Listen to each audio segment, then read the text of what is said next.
की धड़कन किस्त नंबर 1। वो एक भयानक रात का तीसरा पहर था जब सब जगह सन्नाटों का राज था। ये इलाका जंगल से थोड़े फासले पर था।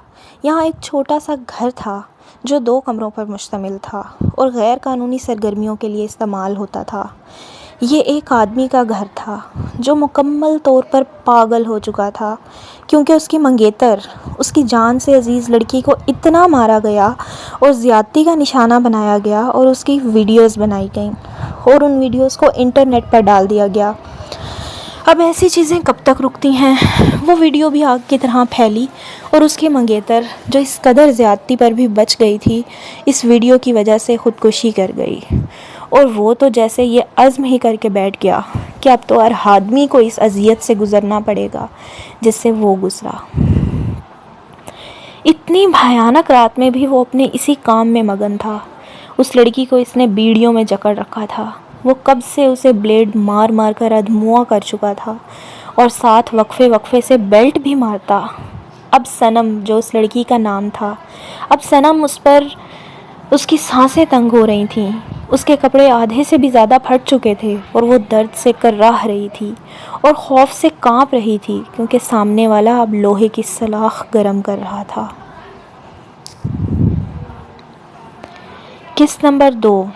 वो खौफ से कांप रही थी क्योंकि सामने वाला अब लोहे की सलाख गरम कर रहा था और अब वो सिर्फ ये सोच रही थी कि आखिर किस चीज़ की इस तरह सज़ा मिल रही है। उसके सामने उसकी साबका ज़िंदगी किसी फ़िल्म की तरह चलने लगी। उसकी पैदाइश से 2 माह पहले उसके बाप की मौत एक्सीडेंट में हो गई थी और उसकी माँ इस गम में ऐसी निढाल हुई कि उसको पैदा करते ही मर गई। सिर्फ एक बहन ही थी जो उसके साथ थी। सनम अपनी बहन से 10 साल छोटी थी और बचपन से लेकर अब तक वही इसके साथ रही थी, लेकिन जब से उसकी शादी हुई थी वो हॉस्टल आ गई थी। शादी के कुछ अरसे तक सनम उनके साथ ही रही, लेकिन उसका बहनोई जिस तरह से उसे देखता था वो सनम के लिए काबिल बर्दाश्त नहीं थी। वो नहीं चाहती थी कि उसकी वजह से उसकी सगी बहन का घर ख़राब हो, इसलिए वो अब जॉब भी करने लगी। इस लोहे की सलाख के लगते ही वो हाल में आई और उसके मुंह से सिसकी बरामद हुई। वो आदमी शायद इसी तरह सबको अजियत देता और फिर ज़्यादती का निशाना बनाया करता।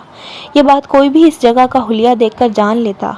जगह जगह खून के धब्बों का मौजूद होना इस बात की दलील था कि न जाने कितनी ही सिसकियों को दबा दिया गया, कितनों का दम घुट गया होगा। अब वो आदमी इसी सलाख के, इसी के ही पाँव पर फेंक कर इसको मज़ीद अजियत देकर उसको ज़्यादती का निशाना बनाने की नीयत से आगे बढ़ रहा था। और वो सोच रही थी, क्या ज़िंदगी इतनी ही बेमोल है। वो आंखें बंद करके अपनी मौत का इंतज़ार कर रही थी, अपनी इज्जत की दुआ कर रही थी। तभी एक ज़ोरदार आवाज़ आई और वो बेहोश हो गई। किस्त नंबर 3। तुम उठ गई सनम, मैं कितनी परेशान हो गई थी। सानिया प्यार से उसका चेहरा चूमते हुए पूछ रही थी। आपी, मैं दोबारा बच गई। सनम को गहरा अफसोस हुआ।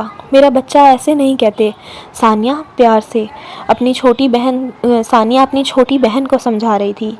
आपी, मैं तो मरने के करीब थी। वो मेरी तरफ आ रहा था। वो कुछ और बोलने ही वाली थी जब सानिया ने उसे बीच में ही टोक दिया और साथ ही कहना शुरू किया, तुम अब किसी से ये बात नहीं करोगी सिवाय हादी के। समझी तुम्हारे बहनोई बाहर बैठे हैं और तुमको गालियों से नवाज रहे हैं। लेकिन आपी, यह हादी कौन है और मेरी क्या गलती है? इन गालियों की क्या वजह है? वो एक ही सांस में सवाल कर गई। वो 3 दिन के बाद उठी थी और उठते ही अपनी बहन को किसी अजनबी के थमाने का ख्याल ही सानिया की जान ले रहा था।